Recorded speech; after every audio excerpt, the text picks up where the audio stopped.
Hello everybody, कैसे हैं आप सभी। मैं संजय कुमार हाजिर हूं आप सबके सामने आपका अपना स्टडी चैनल लेकर के स्टडी टिबलेट।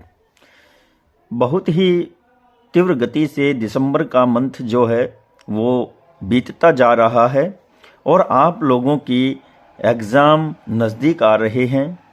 जी हाँ, मैं बात कर रहा हूं 10th क्लास की, जो HBSC है हमारा। अब जल्द ही आप लोगों की एग्ज़ाम डेट घोषित करने जा रहा है और बेसब्री से जो स्टूडेंट अपने फाइनल एग्ज़ाम का इंतज़ार कर रहे हैं, तो बहुत ही शीघ्र उनके सामने उनके एग्ज़ाम की डेट आ जाएंगी। तथा साथ ही साथ डियर स्टूडेंट, मैं आप लोगों से यह उम्मीद करता हूं कि आप अपना जो सिलेबस आपने अब तक कवर किया है उसको साथ ही साथ आप रिवाइज करते रहें। उसी को मद्देनज़र रखते हुए आज मैं आप लोगों के सामने 10th क्लास की हिस्ट्री से चैप्टर नंबर 2 लेकर के आया हूं और इसका नाम है प्राचीन विश्व की प्रमुख सभ्यताएं।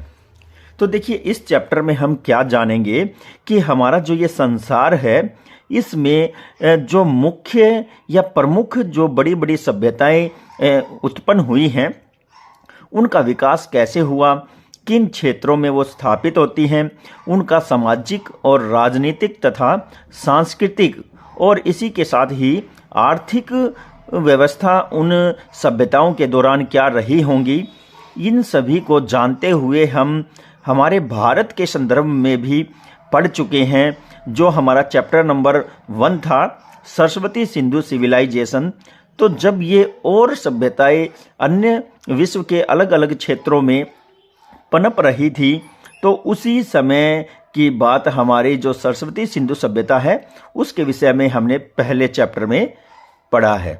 अब हम देखेंगे कि किस तरह से विश्व के दूसरे क्षेत्रों में और भी अन्य सभ्यताओं का विकास होता है। तो चलिए हम शुरू करते हैं हमारा चैप्टर नंबर 2 हिस्ट्री से, प्राचीन विश्व की प्रमुख सभ्यताएं। तो देखिए, मानव व उसकी सभ्यता का उद्भव एवं विकास एक रोचक कहानी है। बिल्कुल सही कहा है। तो मनुष्य और उसकी सभ्यता का जो विकास हुआ है, ये एक रोचक कहानी है और इन सभ्यताओं का बहुत बड़ा भाग अतीत के घने कोहरे में छिपा है।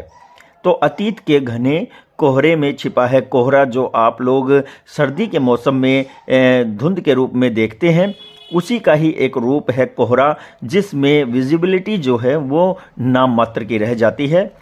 इसको समझने का प्रयास निरंतर जारी है। ये कहा गया है कि जो हमारे आर्कियोलॉजिस्ट हैं या जो भूगोलवेता हैं या इतिहासकार हैं, वो सभी इन सभी सभ्यताओं के विषय में और भी ज़्यादा तथ्य और जानकारियां प्राप्त करने का प्रयास कर रहे हैं। ये सभ्यताएं विश्व के विभिन्न क्षेत्रों में अलग अलग समय में विकसित हुई। तो यहाँ हमने पहले ही इस विषय में चर्चा की है कि जिस समय भारत में सिंधु सिविलाइजेशन पनप रही थी, उसी समय विश्व के अन्य क्षेत्रों में भी ये सभ्यताएं उत्पन्न हो रही थी। जब व्यक्ति स्थायी रूप से रहना शुरू करता है, तब व्यवस्थित जीवन बिताने के प्रयास में उसके चारों ओर एक सामाजिक, राजनीतिक, सांस्कृतिक और आर्थिक व्यवस्था का निर्माण शुरू हो जाता है। तो ये बात भी बिल्कुल सही यहाँ पर सिद्ध होती है कि जब कहीं पर लोग सामूहिक रूप से रहना शुरू करते हैं, तो वो रहते हैं तो ये तो है नहीं कि वो अपना निष्क्रिय जीवन जिएंगे। वो सामाजिक रूप से कुछ गतिविधियाँ करेंगे, राजनीतिक रूप से वो समूह बना करके कुछ संगठन आदि बना करके वो प्रक्रियाओं में हिस्सा लेंगे। सांस्कृतिक रूप से जो उनके घरों में तीज त्यौहार मनाए जाते हैं, शादी विवाह के जो उत्सव होते हैं, उनको वो अरेंज करेंगे। और इसी तरह से ये सारे कार्य करने के लिए उनको आर्थिक यानी कि अर्थ की भी, धन की भी आवश्यकता होगी और उस धन को प्राप्त करने के लिए वो आर्थिक क्रियाकलाप करते हैं। यही व्यवस्था सभ्यता का निर्माण करती है। तो ये सारे परिदृश्य जब मिल जाते हैं, तो इन्हीं की वजह से एक सभ्यता का निर्माण होता है। जिन सभ्यताओं की जानकारी आज तक प्राप्त हुई है, उन सभ्यताओं का वर्णन निम्न प्रकार से है। तो देखिए, आज तक जो इतिहासकार हैं, उनको जिन सभ्यताओं का ज्ञान हुआ है, तो उनके विषय में आपके इस चैप्टर में बताया जा रहा है। तो उससे पहले हम देखेंगे कि किस तरह से विश्व के मानचित्र में ये सभ्यताएं कहाँ कहाँ पर हुई हैं। तो यहाँ पर डियर स्टूडेंट, आप लोगों के सामने प्राचीन सभ्यताओं के विषय में विश्व के मानचित्र में हम देखने जा रहे हैं।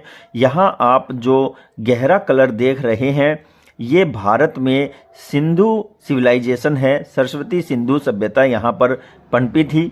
और ये आपका ऑस्ट्रेलिया कॉन्टिनेंट है। यहाँ पर आपके इंडोनेशिया के द्वीप हैं। फिर इसके बाद यहाँ आपका जो चाइना का पूर्वी क्षेत्र है, यहाँ पर दर्शाया गया है। और ये आपका जापान है।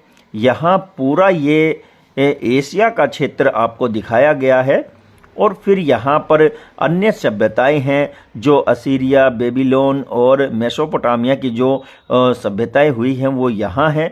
इसके बाद यूरोपियन कंट्रीज़ में भी जो सभ्यताओं का जन्म हुआ है वो इस क्षेत्र में है।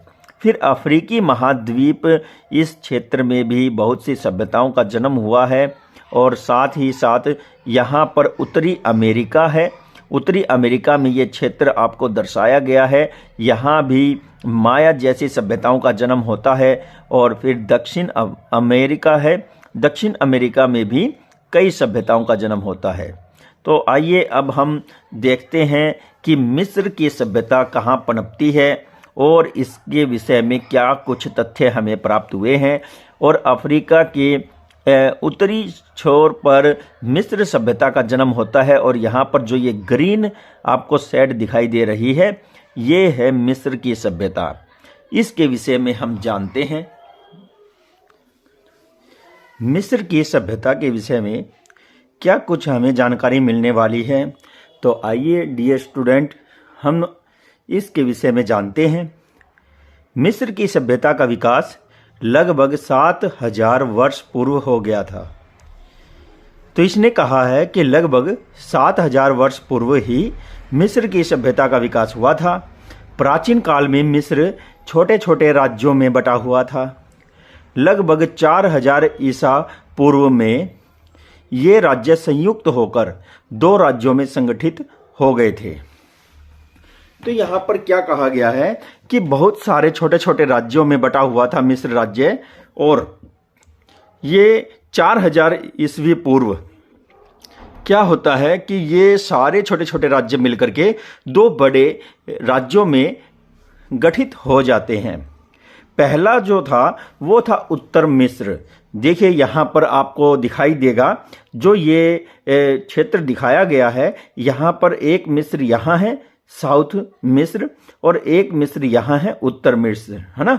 तो उत्तर मिस्र भी बताया गया है, अथवा नील नदी के मुहाने का राज्य। ठीक है, तो नील नदी यहाँ जो है बहती है और इसके मुहाने का जो राज्य है वो क्या है, उत्तर मिस्र है। दूसरा दक्षिण मिस्र अथवा नील नदी की घाटी का राज्य है। तो जो नील नदी की घाटी है, जो यहाँ बहती हुई ये नदी घाटी बनाती है, इसको क्या कहेंगे, दक्षिण मिस्र। फिर यहाँ बताया गया है उत्तर मिस्र की राजधानी बूटो। उत्तर मिस्र की राजधानी जो थी वो बूटो नाम की थी और राज्य चिन्ह मधुमक्खी था। इसी तरह से दक्षिण मिस्र की राजधानी तेखेबे और राज्य चिन्ह पेपायरस होता था, है ना। तो ये आपको याद रखना है, ये महत्वपूर्ण प्रश्न है कि उत्तर मिस्र की राजधानी का नाम बूटो था और उसका राज्य चिन्ह मधुमक्खी था, तथा दक्षिण मिस्र की राजधानी का नाम तेखेबे था और उसका राज्य चिन्ह पेपायरस था, है ना। पेपायरस का भी एक गुच्छा होता है और यही जो है दक्षिणी मिस्र का राज्य चिन्ह था। मेना या मिनिस नामक राजा ने, तो मिस्र में ही मेना और यही जो है मिनिस नाम का राजा जाना जाता था। इसने 3400 ईस्वी पूर्व में इन दोनों राज्यों को मिलाकर संपूर्ण मिस्र को अपने अधीन कर लिया था। तो ये जो मिनिस नामक राजा था, इसने 3400 ईस्वी पूर्व में क्या किया कि जो ये 2 राज्य थे इनको आपस में मिला दिया और एक संपूर्ण मिस्र पर अपना अधिकार कर लिया। मेना एक सफल विजेता और महान सेना नायक था। उसने मेफिस को मिस्र की राजधानी बनाया। अब उसने जो मिस्र कंप्लीट जो बना दिया था उसने दोनों हिस्सों को मिला करके, तो उस पूरे संपूर्ण भाग की जो राजधानी थी उस मिस्र देश की राजधानी मेफिस को बना दिया था और वहां पर राजतंत्रात्मक शासन व्यवस्था स्थापित की। इसी ने मिस्र के प्रथम राजवंश की स्थापना की थी। ये जो संयुक्त रूप से मिस्र तैयार किया था इसने, इसी के द्वारा ही मिस्र में पहला राजवंश स्थापित किया था। तो देखिए गतिविधियां भी हमें करते रहना चाहिए। आपके चैप्टर में कुछ बताया गया है कि जानने का प्रयास करें कि नील नदी ने किस प्रकार मिस्र की सभ्यता का पालन किया या पोषण किया, है ना। इसी तरह से यहाँ बताया गया है कि मिस्र के ज्ञान को दुनिया तक ले जाने में फ्रांस के शासक नेपोलियन बोनापार्ट ने महत्वपूर्ण भूमिका अदा की। आप ये जानते हैं, है ना। यहाँ पर पूछा गया है क्या आप जानते हैं, तो नेपोलियन बोनापार्ट ने मिस्र की ज्ञान को, मिस्र के विषय में जो है संसार के सामने उजागर किया। यहाँ कुछ आकृतियां दी गई हैं, पिरामिड यहाँ हमें दिखाई दे रहे हैं, तो ये मिस्र में है। मिस्र के पिरामिड बड़े ही फेमस हैं। और आगे देखते हैं तो देखिए मिस्र का इतिहास जानने के साधन। तो मिस्र का इतिहास जानने के साधन क्या क्या रहे हैं। साहित्यिक साधन जो रहे हैं उनमें हेरोडोटस है और डायोडोटस है, फिर मैनेथो है। इनके द्वारा जो ऐतिहासिक पुस्तकें लिखी गई हैं उसमें मिस्र का जिक्र किया गया है। उसके बाद पुरातात्विक साधन भी हैं, जैसे कि पिरामिड हमने अभी चित्र देखा था, तो उसके आधार पर फिर समाधियां हैं और समाधियों को मस्तबे कहा जाता था। भित्ति चित्र हैं जो दीवारों पर चित्र बने होते हैं, और मंदिर तथा रोसेटा अभिलेख हैं। तो रोसेटा अभिलेख भी आप लोगों को देखने को मिलेंगे, आगे हम इसका चित्र दिखाएंगे। और फिर है आधुनिक साधन। तो आधुनिक साधन में क्या है, एडोल्फ इरमान व जे.एस.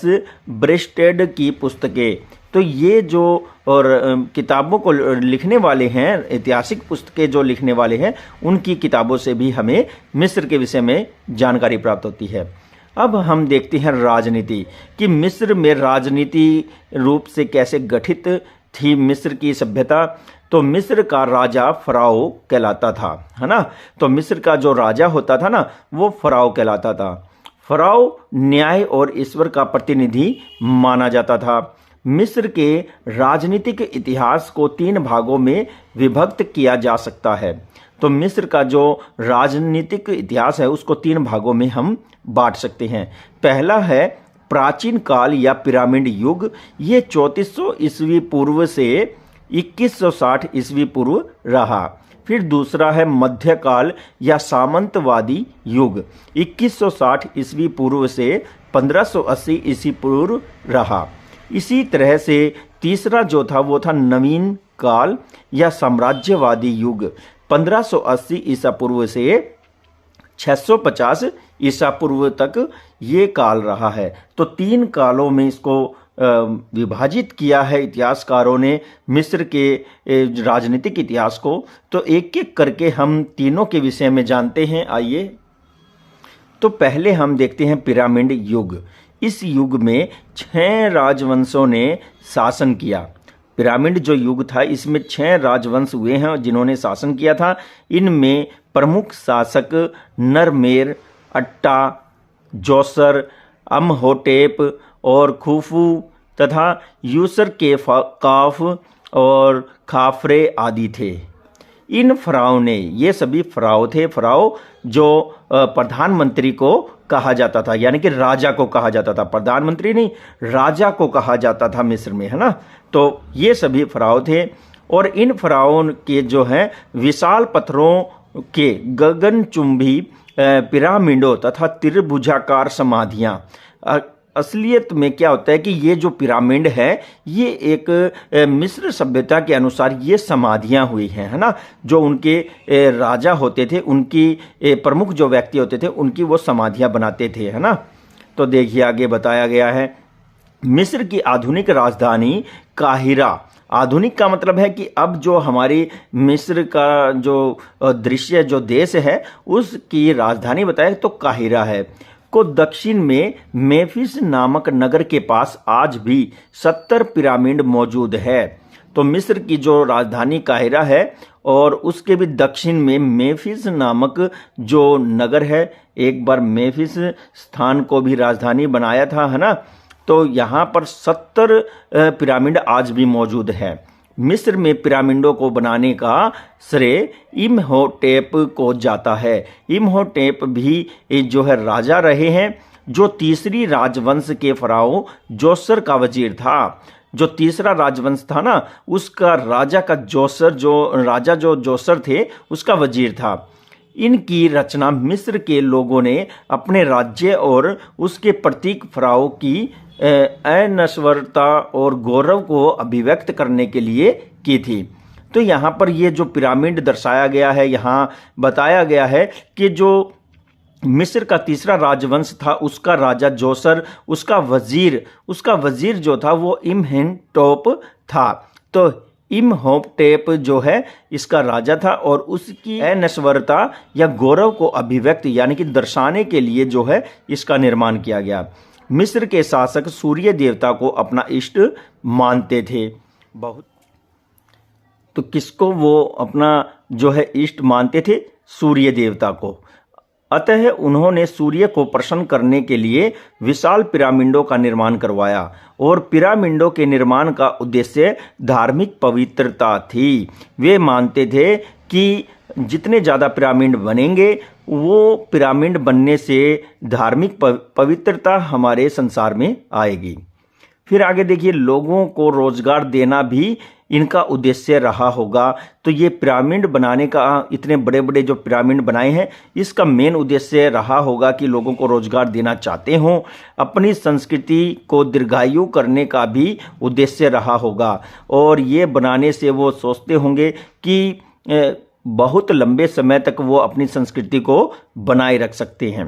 अब इसके बाद हम सामंती युग यानी कि 2160 ईसा पूर्व से 1580 ईसा पूर्व तक के समय को देखेंगे। तो सामंती युग हुआ है। ये सामंती युग में 5 राजवंशों ने शासन किया। इनमें प्रमुख शासक थे इंटे, मेतु होतेप और अमन होतेप, फिर है सेनेवो और सरेत आदि। तो ये जो 5 राजा हुए हैं ये सामंतवादी युग में हुए हैं। इस युग में मिस्र अनेक छोटे छोटे राज्यों में बट गया था और राज्य की जो शक्ति है सामंतों के हाथों में आ गई। सामंतों की प्रतिस्पर्धा के कारण प्रत्येक जागीर का चहुमुखी विकास भी हुआ। इस समय मकबरों का निर्माण बहुत तीव्र गति से होता है और व्यापार तथा कृषि का भी विकास बहुत अच्छे से होता है। तो देखिए यहाँ पर कुछ बताया गया है। प्राचीन मिस्र के लोग यह जानते थे, मतलब यहाँ देखिए हम पढ़ रहे हैं क्या आप जानते हैं, है ना। तो प्राचीन मिस्र के लोग यह जानते थे कि सूर्य का प्रकाश और उष्णता जीवन के लिए आवश्यक है। इसलिए वे सूर्य देवता यानी कि रे और रा को सृष्टि का कारण मानते थे। तो वो मानते थे कि सूर्य ही जो है वो पूरे संसार के रचयिता रहे हैं, उन्हीं के द्वारा ही इस संसार में जनसंचार हुआ है। तो आगे देखते हैं क्या बताया गया है। तो यहाँ पर देखने वाली बात है कि जिसके फलस्वरूप उनके नगर सभ्यता के केंद्र बन गए थे और ये सामंत आपस में लड़ते रहते थे। तो उसके बाद चारों ओर अशांति तथा अराजकता व्याप्त थी। तो अशांति तो समझ में आती है कि भाई लोग जो हैं वो परेशान रहते थे, उनको अच्छे से जो है अपने विषय में जानने का समय नहीं मिलता था, सोचने का समय नहीं मिलता था और अराजकता कहीं भी भूखमरी के हालात हो जाते थे। उनके पास कार्य करने के लिए कार्य नहीं होता था। ऐसे में सीरिया के हिक्सास लोगों ने मिस्र पर अधिकार कर लिया और ये स्थानीय जनता का जो है शोषण करने लगे। वहां पर जो स्थानीय जनता रहती थी ना मिस्र में, उनका शोषण करने लगे। कौन करने लगे? सीरिया के हिक्सास, जिससे आम जनता को हिक्सास लोगों से घृणा हो गई यानी कि नफरत हो गई और अंत में थीब्स के समान एमोसिस ने हिक्सास लोगों को मिस्र से मार भगाया और स्वयं शासन करने लगे। आने वाले वंशों के जो शासक थे वो कठपुतली थे, यानी कि इशारों पर नाचने वाले राजा हुए हैं बाद के वंश में, है ना। तीसरा यहां पर बताया गया साम्राज्यवादी युग, और साम्राज्यवादी जो युग है ये 1580 ईसा पूर्व से 650 ईसा पूर्व तक रहा। साम्राज्यवादी का मतलब आप समझते हैं कि अपने साम्राज्य को विस्तारित करने की विचारधारा। इस युग का प्रारंभ 18वें राजवंश के शासन काल में हुआ था। 18वां जो राजवंश मिस्र में हुआ है उसके समय इस युग की शुरुआत होती है, जो साम्राज्यवादी युग की शुरुआत मानी गई है। और वो थे अमेनहोपेट द्वारा सामंतों की शक्ति को समाप्त करके संगठित शासन व्यवस्था की स्थापना से हुआ था। तो अमेनहोपेट ने क्या किया था, सामंतों की शक्ति को समाप्त कर दिया था और सुसंगठित शासन व्यवस्था की शुरुआत की थी। इस काल में जनता सुखी और समृद्ध थी। ठीक है, इस युग में कई राजवंशों ने शासन किया और इनमें प्रमुख थे अमेनहोपेट द्वितीय और अहमोज प्रथम, थूटमोस प्रथम, अमेनहोपेट तृतीय और हाथोस पसूत यानी कि महिला शासिका, हाथशोप सूत। तो क्या नाम है ये, हाथशोप सूत, ये महिला शासिका थी जिन्होंने मिस्र को आर्थिक, सामाजिक, राजनीतिक तथा सांस्कृतिक ऊंचाइयों तक पहुंचाया। मिस्र में लगभग 31 राजवंशों ने 3100 वर्षों तक, देखो क्या कहा है कि लगभग 31 राजवंशों ने 3100 वर्षों तक, यानी प्रत्येक राजवंश ने लगभग 100 वर्ष तक, है ना, शासन किया। अंत में 332 ईसा पूर्व में यूनान के शासक सिकंदर ने मिस्र पर अधिकार कर लिया और सिकंदर की मृत्यु के बाद मिस्र में टोलेमी वंश का शासन स्थापित हो जाता है। तो बहुत ही बढ़िया हमें बात पता चली है यहाँ पर। टोलेमी नाम का जो राजवंश था उसका शासन स्थापित हो जाता है। आगे देखिए प्रशासनिक व्यवस्था क्या रही होगी उस समय मिस्र की, तो देखते हैं। तो यहाँ सबसे ऊंचा जो स्थान होता था फराओ का होता था, यानी कि राजा। फराओ को असीम अधिकार प्राप्त थे, वह निरंकुश और स्वेच्छाचारी शासक था। ठीक है, उसी की ही चलती थी। निरंकुश का मतलब है सारी उसी की ही चलती थी। शासन की समस्त शक्तियां उसके हाथ में निहित, यानी कि उसके हाथ में होती थी। फराओ को देवता माना जाता था। ठीक है, दूसरे नंबर पर वजीर होता था। फराओ के बाद शासन में सबसे महत्वपूर्ण पद वजीर का था। वह शासन संचालन के कार्य में फराओ की सहायता करता था। उसका मुख्य कार्य लगान वसूल करना और आय व्यय का हिसाब रखना था। तो वजीर का बहुत ही महत्वपूर्ण कार्य था ये उस शासनकाल के दौरान। आगे देखते हैं। तीसरे नंबर पर बताया गया है सैन्य संगठन होता है। प्रारंभ में मिस्र के फराओ के पास स्थायी सेना नहीं थी। फराओ का सैन्य संगठन सामंतवादी प्रथा पर आधारित था। बाद में 12वें राजवंश के समय फराओ ने स्थायी सेना की व्यवस्था की। तो क्या कहा है कि पहले जो शासन था वो सेना थी वो नहीं थी, स्थायी नहीं थी, होती थी पर स्थायी नहीं थी। लेकिन बाद में 12वें राजवंश के समय में फराओ ने क्या किया, स्थायी सेना का गठन कर दिया। नंबर 4 पर है परिषद।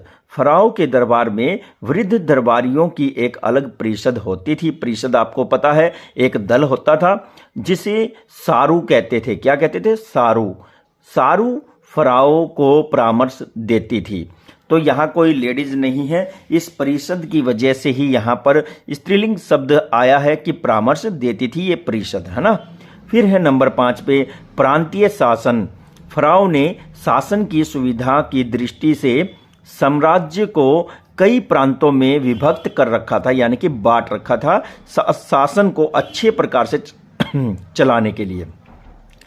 प्रत्येक प्रांत को नोम, तथा उसके शासक को नोमार्क कहते थे।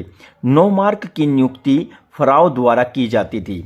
तो जो प्रांतों में उसने अपने साम्राज्य को बांटा हुआ था, तो वहाँ पर एक एक मुख्य पदाधिकारी जिसे नोम कहा जाता था, और उसके बाद जो उसके शासक को जो होते थे उसको नोमार्क कहा जाता था। उनकी नियुक्ति कर दी जाती थी, किसके द्वारा? फ़राओ के द्वारा। फिर अगला है यहाँ पर स्थानीय शासन, गांव का शासन प्रबंध। तो गांव का जो शासन प्रबंध है सामंतों के हाथ में था, जिन्हें पुलिस और न्याय संबंधी अधिकार प्राप्त थे। ठीक है। नगरों में एक प्रशासनिक अधिकारी होता था जो शांति बनाए रखना और राजस्व कर वसूल करना आदि कार्य करता था। तो ये महत्वपूर्ण कार्य जो है किसे दिए जाते थे? ये महत्वपूर्ण कार्य सामंत वर्ग के हाथ में दिए जाते थे। वही टैक्स आदि प्राप्त करता था और नगरों में वो प्रशासनिक अधिकारी के नाम से जाना जाता था। फिर इसके बाद आती है न्याय व्यवस्था। फ़राओ प्रमुख न्यायाधीश होता था। जब भी कोई प्रॉब्लम होती थी तो उसका केस फ़राओ के न्यायालय में जाता था और वही उसका न्यायाधीश बनकर फैसला करता था। मुकदमा लिखित रूप में चलाया जाता था। फ़राओ मुकदमे का फैसला 3 दिन में कर देता था। अपराधी को कठोर सजा दी जाती थी, जैसे डंडे से पीटना, अंग भंग करना, अंग भंग का मतलब अंगों को कटवा देना, देश निकाला देना। तो इस तरह के जो है अपराधी को सजाएं दी जाती थी। अब हम देखते हैं आर्थिक या अर्थव्यवस्था या वाणिज्य। तो आप समझ गए होंगे किस तरह से लोगों का और राज्य का जो है आर्थिक कार्य चलता होगा और किस तरह से लोग धन कमाते होंगे। वाणिज्य यानी कि उन लोगों का व्यवसाय या व्यापार क्या रहा होगा, इसके विषय में हम विस्तार से जानेंगे। अब तो सबसे पहले तो मिस्र के सबसे ज़्यादा संख्या में लोग जो हैं वो कृषि में लगे हुए थे। तो पहला पॉइंट है कृषि।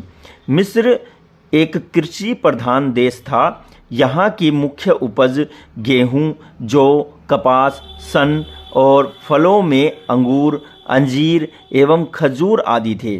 फ़राओ कृषि की ओर विशेष ध्यान देते थे, सिंचाई का समुचित प्रबंध करते थे।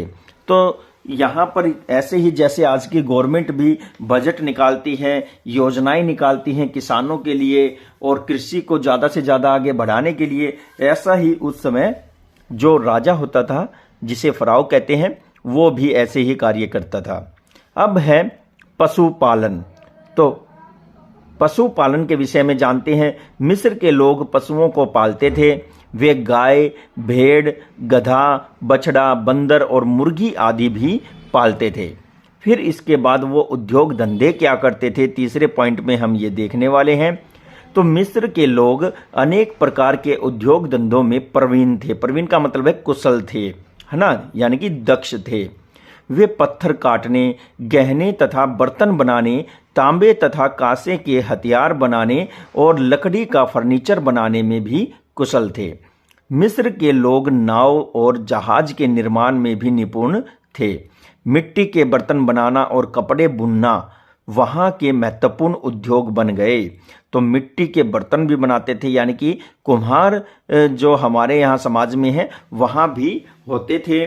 और कपड़े बुनना तो वो महत्वपूर्ण कार्य समझते ही थे। वहाँ पर पेपीरस नामक घास के पौधों से कागज बनाया जाता था। तो मिस्र में पेपीरस नामक एक घास होती थी जिससे कागज का निर्माण किया जाता था तथा विभिन्न तरह की चिकित्सक सामग्री भी बनाई जाती थी। और चिकित्सक सामग्री आपको पता है, डॉक्टर जो हमें दवाइयाँ वगैरह देते हैं वो सभी बनाई जाती थी। अब है पॉइंट नंबर 4, वाणिज्य और व्यापार। तो यहाँ पर वही गतिविधि हम बताएंगे जो लोग अपना व्यवसाय करते हैं। तो मिस्र में वाणिज्य और व्यापार का भी बहुत विकास हुआ। वहाँ आंतरिक व्यापार नील नदी के द्वारा होता था, है ना। तो नील नदी मिस्र राज्य के, मिस्र देश के बीच से जाती है। एक तरफ उत्तरी मिस्र हुआ करता था और एक तरफ दक्षिणी, है ना। तो इसको मिलाकर के एक संयुक्त मिस्र देश बनाया गया और भारत तथा अरब से मसालों का व्यापार होता था। रंग, तेल, पाउडर और चंदन मंगवाया जाता था। कहाँ से? भारत और अरब से। कौन मंगवाता था? मिस्र के लोग। पशुओं का भी लेन देन किया जाता था इन देशों के बीच में। अब हम देखते हैं सांस्कृतिक रूप से, यानी कि संस्कृति और धर्म। तो मिस्र की संस्कृति और धर्म के विषय में जानते हैं। मिस्रवासी बहुदेववादी थे।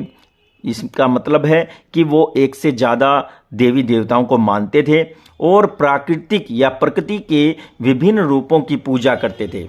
वो नेचर जो होता है, प्रकृति जो होती है, उसके विभिन्न रूपों की वो क्या करते थे? पूजा करते थे।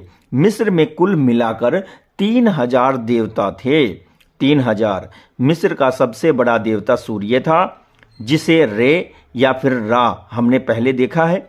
होरस एवं एमन आदि कई नामों से पुकारा जाता था। तो सूर्य को वो सबसे ऊंचा स्थान देते थे। सूर्य के बाद नील नदी के देवता ओसिरिस का प्राधान्य था, यानी कि उसका स्थान था। मिस्रवासी नूत किसे कहते थे? आकाश के देवता को, है ना। फिर उसके बाद सीन भी वो एक देवता को सीन के नाम से पूजते थे और वो थे चंद्रमा की भी वो उपासना करते थे। फराओ एवं सामंतों के मरणोपरांत उन्हें ऊंचे ऊंचे मकबरों में रासायनिक लेप करके कब्र में रख देते थे। तो जब प्रमुख व्यक्ति या फिर राजा जैसे लोग मर जाते थे तो उनको जो है रासायनिक लेप लगाया जाता था और उनको कब्र में रखते थे। इससे मृत शरीर खराब नहीं होता था। इन्हें मम्मी कहा जाता था। इन मकबरों को पिरामिड भी कहा जाता है। तो मम्मीज आप लोगों ने देखी होगी कहीं ना कहीं, और हमारे देश में भी म्यूजियम जो होते हैं वहाँ पर आपको मम्मीज देखने को मिल जाएगी। दिल्ली है, जयपुर है, बड़े बड़ी जो सिटीज़ हैं वहाँ पर आप लोगों को मम्मीज देखने को मिल सकती है ना। तो आप इनका जब भ्रमण करें इन शहरों का तो आप वो भी देख सकते हैं। अब यहाँ पर देखिए उपयोगी शब्द आए हैं। तो फराओ है, पिरामिड है, नोम है, मम्मी है और मेफिस है। इनके विषय में जानना बहुत ज़्यादा ज़रूरी है। इन शब्दों पर आप दोबारा से लौटें और इनको फिर से जानें। तो इनका हम आपको पहले ही बता देते हैं। फराओ राजा को कहा जाता है। पिरामिड जहाँ पर जो अपने राजाओं को या उच्चाधिकारी को दफन किया जाता है और उसके ऊपर एक आकृति बनाई जाती है, उन्हें पिरामिड कहते हैं। त्रिभुजाकार की वो आकृति होती है। नोम किसे कहते हैं? तो ये भी आपको पता होना चाहिए। अभी अभी हमने इसके विषय में पढ़ा है। तो नोम किसे कहते हैं इसके लिए आप कमेंट बॉक्स में हमें ज़रूर बताएं, और मम्मी और मेफिस इनके विषय में भी आप हमें ज़रूर बताएं। अब देखिए मिस्र की सभ्यता की संसार को देन। तो मिस्र की सभ्यता की संसार को देन थी, वो हम देख लेते हैं क्या थी। नंबर 1, मिस्र ने विश्व को 365 दिन का एक वर्ष और कैलेंडर जो है प्रदान किया था। यानी कि उसने एक वर्ष की गणना करना शुरू किया था और एक कैलेंडर बना करके पेश किया था। नंबर 2 है सूर्य घड़ी और जल घड़ी का भी आविष्कार मिस्र में ही हुआ था। सूर्य के प्रकाश के माध्यम से वो टाइम का पता लगाते थे और जल में भी वो इसी तरह से पता लगाते थे कि भाई मतलब अब किस समय हम कहाँ पहुँचे हैं या फिर अब क्या बजा होगा। तो वो जल घड़ी का भी इस्तेमाल करते थे, आविष्कारक कहे गए हैं। नंबर 3 है औषधि विज्ञान के क्षेत्र में अनेक खोजें की हैं उन्होंने ऐसा रासायनिक लेप तैयार किया है जिससे मृतक के शरीर को शताब्दियों तक सुरक्षित रखा जा सकता था। तो बहुत ही अच्छी बात है, यहाँ केमिकल उन्होंने बनाया था। फिर आता है यहाँ पर 4 नंबर पे, मिस्र की एक सूची में विभिन्न बीमारियों से संबंधित 600 दवाइयों के नाम का उल्लेख मिलता है। तो उन्होंने 600 जो बीमारियां थी, तो समझ लीजिए आप, उन्होंने लगभग 600 बीमारियों के लिए 600 दवाइयां तो बना ही ली थी। फिर उसके बाद 5वां नंबर है एक ईश्वरवाद के सिद्धांत का प्रचलन किया। मिस्र वासी जो हैं वो पहले तो बहुत से देवी देवताओं को मानने में विश्वास रखते थे, लेकिन आगे चलकर उन्होंने एक ईश्वरवाद पर भी जो है सिद्धांत प्रस्तुत किया था। एक ईश्वरवाद का मतलब है एक ही देवता को मानना। तो देखिए यहाँ पर आओ फिर से याद करें, कुछ शब्द आए हैं, इनको अच्छे से जानेंगे। नंबर 1 है मिस्र के इतिहास को जानने का साधन कौन कौन से हैं, इनके जवाब आपको देने हैं। तो आपने देखो शुरू में पढ़ा था हेरोडोटस जैसे हमने नाम बताए थे इतिहासकारों के, उनके द्वारा लिखे गई जो पुस्तकें थी, अभिलेख आदि थे और पिरामिड, इनके विषय में जानकारी देते हैं। तो मिस्र की सभ्यता का हम अच्छे से नॉलेज ले सकते हैं। नंबर 2 पे है मिस्र के इतिहास को कितने भागों में बांटा जा सकता है। तो मिस्र का इतिहास कितने भागों में बांटा जा सकता है ये आप लोगों को पता है, हमने बांटा भी है और 3 भागों में बांटा है ना। तो ये आपको फिर से रिमाइंड करना है कि किस तरह से 2180 से 1560 ये जो समय हमने डिवाइड किए थे वो आपको फिर से देखना है, और ये आपके लिए क्वेश्चन है, यहीं से ही पेपर में क्वेश्चन पूछे जाएंगे। तीसरा पॉइंट है मिस्र के लोगों की आर्थिक गतिविधियां कौन कौन सी थी। तो मिस्र के लोगों की आर्थिक गतिविधियां बतानी है। वो व्यापार करते थे, कपड़ा बुनते थे, बर्तन बनाते थे, वो दूसरे देशों के साथ भी व्यापारिक संबंध रखते थे। इस तरह से आपको वर्णन करना है। विस्तार से विवरण दे, यानी कि बहुत बड़े आंसर वाले जो क्वेश्चन हैं, जैसे कि मिस्र की प्रशासनिक व्यवस्था पर प्रकाश डालिए। तो आपको पॉइंट में लिखना पड़ेगा, एक एक करके हेडिंग भी बनानी पड़ेगी कि भाई सबसे पहले राजा होता था, फिर उसका वजीर होता था।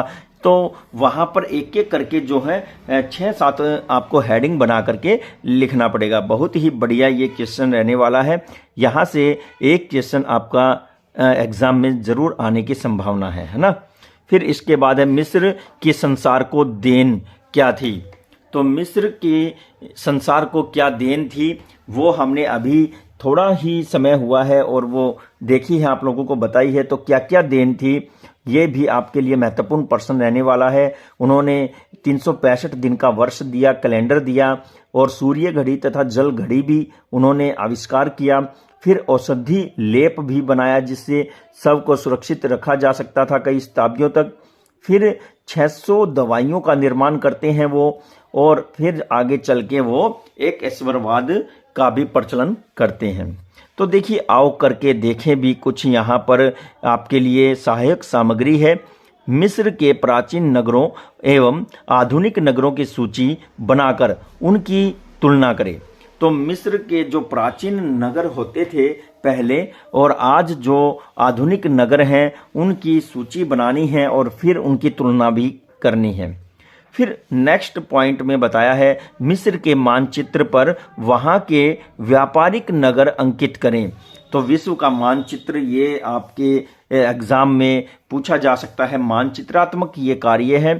तो विश्व का मैप लेना है आप लोगों को, और मैंने आपको जो पहले मैप दिखाया था उसमें बताया था कि मिस्र दक्षिण और उत्तरी मिस्र ये है, और यहाँ स्वेज नहर भी इसके बीच से होकर के जाती है और नील नदी है। किस तरह से वहाँ पर व्यापारिक नगर स्थापित हुए वो आपको दर्शाने होंगे। तो डियर स्टूडेंट, ये हमारे हिस्ट्री 10th क्लास की हिस्ट्री से चैप्टर नंबर 2 का जो एक पोर्शन रहा है मिस्र की सभ्यता के विषय में, वो हमने इस वीडियो में जाना। अगली वीडियो में हम अगली सभ्यता के विषय में जानेंगे और उसका नाम है मेसोपोटामिया की सभ्यता। बहुत ही दिलचस्प ये चैप्टर रहने वाला है आप लोगों के लिए। इतने ज़बरदस्त तरीके से तैयारी करें, इस वीडियो को 2 से 3 बार जरूर सुने और एग्जाम के समय एक बार फिर से सुन लेना। और यहाँ पर आप लोगों को जो क्वेश्चन मैंने आपको बताए हैं, पूछे हैं, उनका जवाब भी आपको बढ़ चढ़ करके देना है। आप लोगों को अच्छे नंबर प्राप्त करने होंगे, तभी आप किसी भी एग्ज़ाम में या किसी भी कोर्स में, किसी भी सेंटर में आप एडमिशन ले सकते हैं। आपके अच्छे नंबर ही आपको आगे बढ़ाएंगे और अच्छे नंबर आपके मेहनत से आते हैं, है ना। एक एक शब्द आप लोगों के लिए हमारी एनसीईआरटी ने चुन चुन करके डाला है। इम्पोर्टेंट सारी जानकारी है और ऐसी जानकारी है जो किसी भी लेवल का आप टेस्ट की तैयारी कर रहे हैं वो आपके काम में आने वाली है। तो डियर स्टूडेंट, उम्मीद करता हूं आप लोग बड़ी ही ईमानदारी से और बड़ी ही सजगता से, बड़े ही सीरियस होकर के आप अपनी स्टडी कर रहे होंगे और आगे भी करते रहेंगे। इसी बात का प्रूफ देते हुए आप इस वीडियो को ज़रूर से ज़रूर लाइक करें और एक बहुत ही बढ़िया कमेंट करें। साथ ही साथ आप अगर इस चैनल पर नए हैं तो इसी तरह की महत्वपूर्ण वीडियोस के नोटिफिकेशन भविष्य में प्राप्त करने के लिए इस चैनल को सब्सक्राइब जरूर करें। तो डियर स्टूडेंट, इस वीडियो का हम समापन करने जा रहे हैं। इस चैप्टर का अगला पार्ट आपको जल्द ही प्रोवाइड करवा दिया जाएगा और जैसे ही ये चैप्टर हम पार्ट के आधार पर अलग अलग बनाकर आपको जैसे ही प्रोवाइड करवा देंगे, कंप्लीट ये चैप्टर हो जाएगा, तो हम इन सभी पार्ट को इकट्ठा करके एक संपूर्ण वीडियो भी आपको उपलब्ध करवाने जा रहे हैं। तो लगे रहिए अपनी स्टडी में और बड़ा ही अच्छा आपको रिजल्ट और परिणाम मिलने वाला है।